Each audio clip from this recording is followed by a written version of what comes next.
만약에 해커가 우리가 사는 도시의 전력망과 수도 시스템을 멈출 수 있다면 어떻게 될까요? 이게 더 이상 영화 속 이야기가 아니거든요. 오늘은 바로 이 국가 핵심 인프라를 노리는 사이버 공격, 그리고 이걸 막기 위한 가장 강력한 방패죠. OT 환경의 제로 트러스트에 대해 아주 속 시원하게 파헤쳐보겠습니다. 시작하기 전에 먼저 말씀드릴게요. 오늘 제가 설명해드리는 내용은요, 과학기술정보통신부와 한국인터넷진흥원에서 펴낸 OT 환경의 제로 트러스트 적용 안내서를 바탕으로 하고 있습니다. 아주 공신력 있는 자료라는 거죠. 자, 다시 이 질문으로 돌아와 보죠. 정말 상상만 해도 아찔하지 않으세요? 근데 이게 그냥 겁주려는 말이 아니에요. 이제 해커들은 단순히 정보를 훔치는 걸 넘어서 우리 사회를 실제로 움직이는 이 물리적인 시스템을 직접 타격할 수 있는 시대가 됐다는 거. 바로 여기서 오늘 이야기가 시작됩니다. 그래서 오늘은요, 이 순서대로 한번 쭉 훑어볼 거예요. 지금 뭐가 공격받고 있는지부터 시작해서 옛날 방식은 왜 안 통하는지, 그리고 새로운 대안인 제로 트러스트가 뭔지, 특히 OT 환경에서는 어떻게 다르게 접근해야 하는지, 그리고 이게 왜 국가 안보 문제까지 연결되는지 핵심만 쏙쏙 짚어드릴게요. 자, 그럼 첫 번째 이야기부터 시작해보겠습니다. 도대체 무엇이 왜 이렇게 위험에 처해 있다는 걸까요? 바로 OT, 우리말로 하면 운영기술입니다. 좀 생소하죠? 쉽게 말해서 발전소 터빈을 돌리고 정수장 밸브를 제어하고 우리 도로의 교통신호등을 바꾸는 것처럼 보이지 않는 곳에서 실제 세상을 움직이는 그런 산업 현장의 두뇌이자 신경망이라고 생각하시면 돼요. 이게 진짜 중요한 지점인데요. 우리가 흔히 아는 IT 해킹은 정보가 유출되거나 돈이 빠져나가는 거잖아요. 근데 OT 공격은 차원이 완전 달라요. 도시 전체가 정전되고 공장 생산 라인이 멈추고 심지어 수십억짜리 장비가 그냥 고철이 돼버릴 수도 있어요. 이건 사회 전체를 마비시키고 국가 안보를 직접적으로 위협하는 말 그대로 물리적인 공격이 되는 거죠. 아니, 이렇게 중요한 시스템을 그럼 그동안 어떻게 지켜왔을까요? 그리고 왜 그 방식이 이제는 소용없게 된 걸까요? 지금까지는 망분리라는 모델을 주로 써왔어요. 외부 인터넷망이랑 내부 제어망을 아예 분리해버리는 거죠. 마치 성 주위에 해자를 파서 아무도 못 들어오게 막는 철옹성처럼요. 꽤 괜찮은 생각 같죠? 근데 여기에 치명적인 약점이 있어요. 일단 성벽만 넘으면 성 안에서는 누가 뭐라든 완전 무방비 상태가 된다는 거예요. 왜냐? 일단 들어온 놈은 우리 편이겠지 하고 무조건 믿어버리니까. 그리고 이 철옹성은 이미 여러 번 속절없이 뚫렸습니다. 유명한 스톡스넷 공격은요, 악성 코드가 담긴 USB 하나로 이란 핵시설 내부망을 초토화시켰고요. 미국 수도시설은 직원이 쓴 원격 제어 프로그램 팀뷰어를 통해서 뚫렸어요. 일본 원자력 발전소는 심지어 소프트웨어 업데이트를 하는 과정에서 내부망이 감염됐습니다. 전부 다 믿었던 내부 경로가 공격의 통로가 된 거죠.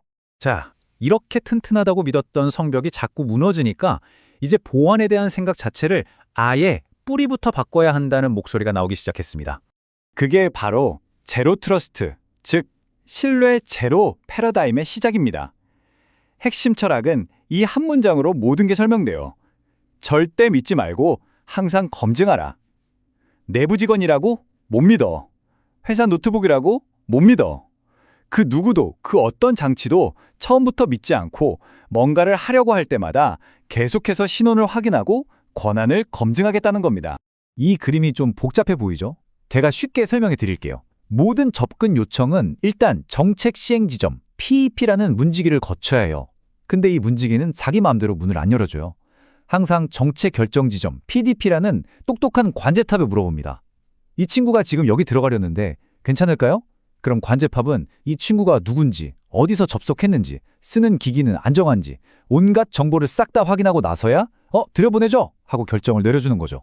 한마디로 매 순간 감시하고 검증하는 시스템이에요. 자, 그런데 여기서부터가 진짜 재밌어집니다.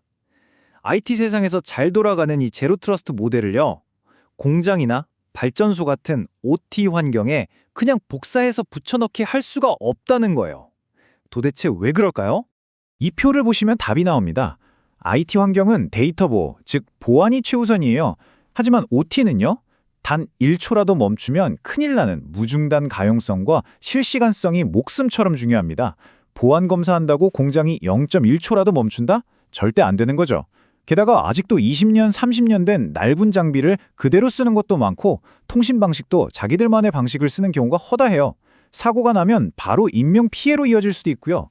완전히 다른 세상인 거예요.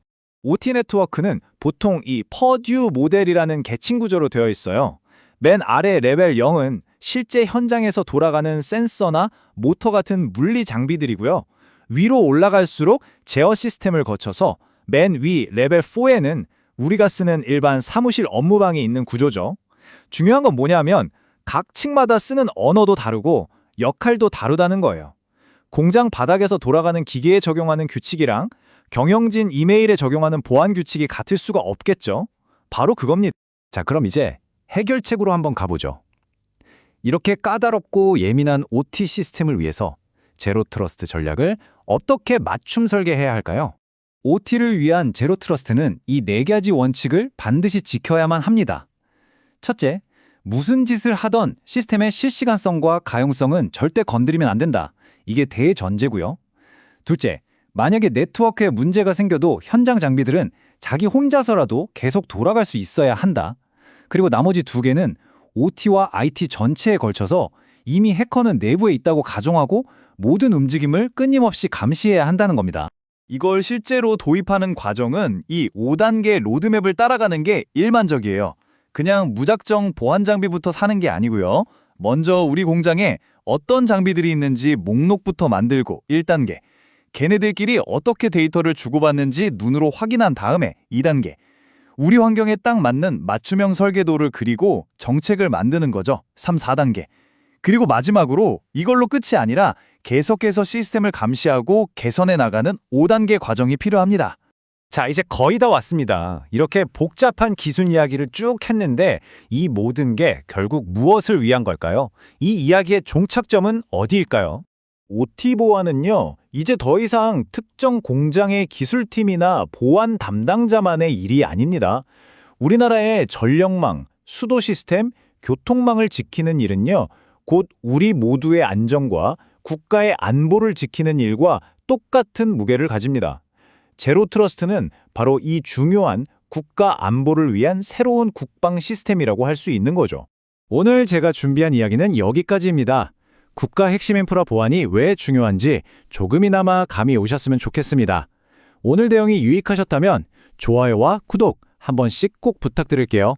여러분이 눌러주시는 응원 하나하나가 저희가 더 좋은 컨텐츠를 만드는데 정말 큰 힘이 되거든요. 감사합니다.